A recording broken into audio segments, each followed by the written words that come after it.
कुछ लोग बड़ा भ्रम फैलाते हैं, कुछ लोग कहते हैं राम जी तो जंगल जाकर आखेट करते थे तो राम जी तो मांस खाते।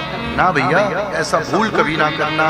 पहले के जो राजा थे जंगल जाते थे, कारण ये था कि जंगल में देखते थे कि कोई हिंसक पशु किसी निर्मम पशु के, किसी निरपराध पशु के ऊपर अत्याचार तो नहीं करता। यदि सिंह भी किसी को मार के खाए तो भैया चुन कर खाए, बार बार हिंसा करके अराजकता ना फैलाए, ये बात देखा जाता था।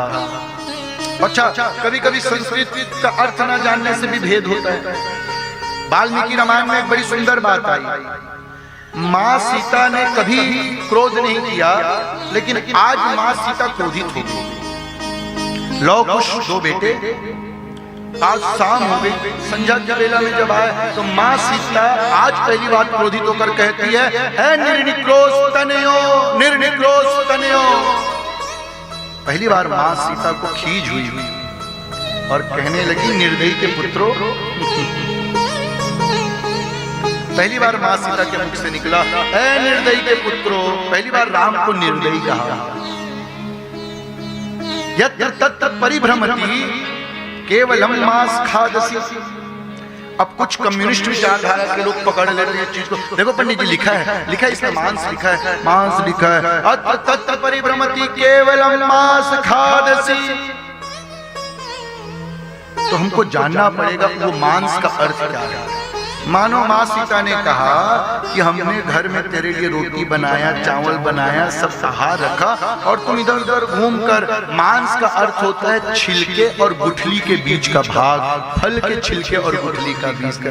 तुम दिन भर केवल फल खाते रहो, तेरी माँ मर मर के काम करती और भोजन नहीं कर सकती।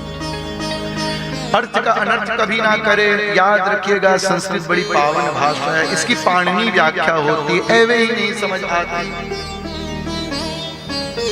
इसीलिए संत महात्मा के द्वारा ग्रंथों को सुनना चाहिए, पढ़ना नहीं चाहिए। भैया इसमें तो इतना मर्यादा लिखा है। कुछ लोग कहते राम जी शिकार करते थे, मांस खाते थे। अरे बंधु, राम जी तो प्रकृति का इतना सम्मान करते थे कि क्या कहें। राम जी जब माँ सीता को लेने के लिए गए तो बाबा वाल्मीकि की हाथ कांपने लगी जब उन्होंने एक बात लिखी। राम जी अपने वानर सेनाओं के साथ लंका पर आक्रमण करने ही वाले थे कि अचानक वर्षा ऋतु आ गई, और वर्षा ऋतु आ गई तो राम जी ठहर गए, प्रकृति का सम्मान करें। तो वाल्मीकि रोने लगे और उन्होंने लिखा, अरे सर्व समर्थ रामा, ओ राम तू सर्व समर्थ है, तत्रापि प्रतीक्षम कुरु। अरे इतना सामर्थ्यवान होते हुए प्रतीक्षा करता है। धन्य है राम। राम विग्रहवान धर्मो, राम विग्रह है धर्म के। और इसीलिए कभी दोष न लाना अपने परमात्मा, अपने इष्ट के ऊपर। निश्चल मन से भक्ति करना, और हमारे जीवन का सबसे बड़ा पूंजी हो निष्ठा, अचल निष्ठा।